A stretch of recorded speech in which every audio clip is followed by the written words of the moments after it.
If you take the modern world, where people are trying to teach you how to come in and trade actively in stocks, well, I regard that as roughly equivalent to trying to induce a bunch of young people to start off on heroin.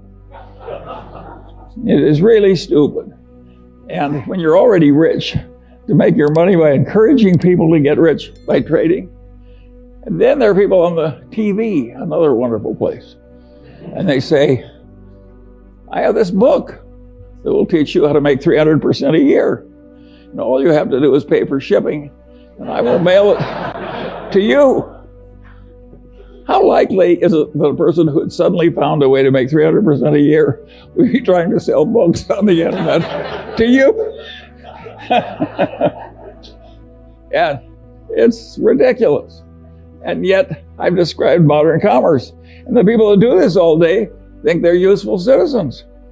The advertising agents that invent the lingo. And so in insurance, they say, the two people who shifted from Geico to the Glotz Insurance Company saved $400 each.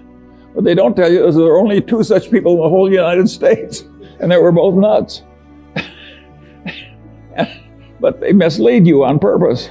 And I get tired of it. And I don't think it's right that we deliberately mislead people as much as we do. Let me tell you another story that I think is an interesting one about the modern life. But this goes back to a different time. And this man has this wonderful horse.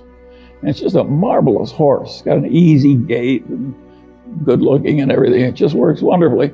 But also occasionally just gets so he's dangerous and vicious and causes enormous damage and trouble and breaks arms and legs for his rider and so on. And he goes to the vet and says, what can I do about this horse? And the vet says, that's a very easy problem and I'm glad to help you. He says, what should I do? And the man says, the next time your horse is behaving well, sell it.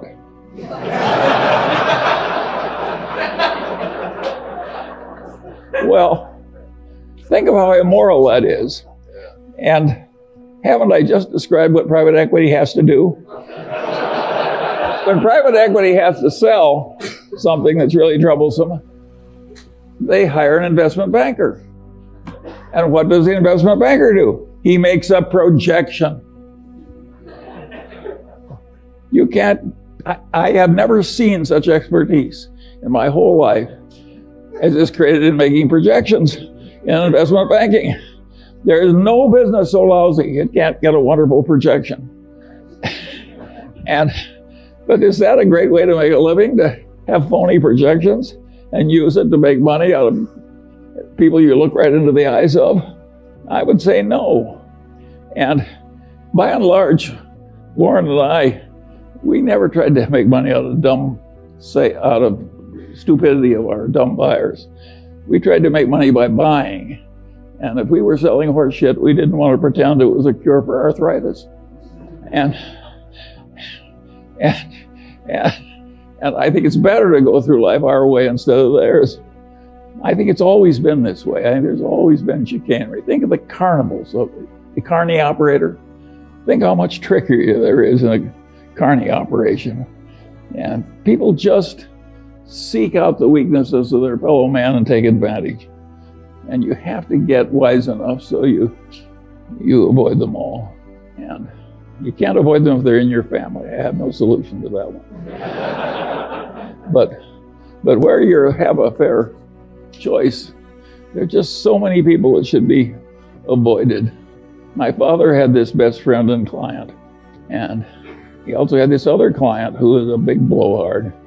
And he was always working for the big blowhard, and he wasn't ever working for his wonderful client whom I admired. And I said, why do you do this? And he said, Charlie, you idiot. He says, the big blowhard is an endless source of legal troubles. He's always in trouble, overreaching and misbehaving and so forth. Whereas Grant McFadden treats everybody right, the employees, the customers, everything. He gets involved with some psychotic, he walks over there and makes a graceful exit immediately. So a man like that doesn't need a lawyer. And my father was trying to teach me something, and it really worked. I spent my whole life trying to be like Grant McFadden. And I want to tell you, it works. It really works. Peter Coffin is always telling me if the crooks only knew how much money you could make by being honest, they'd all behave differently. Warren has a wonderful saying I like. He says, you take the high road, it's never crowded.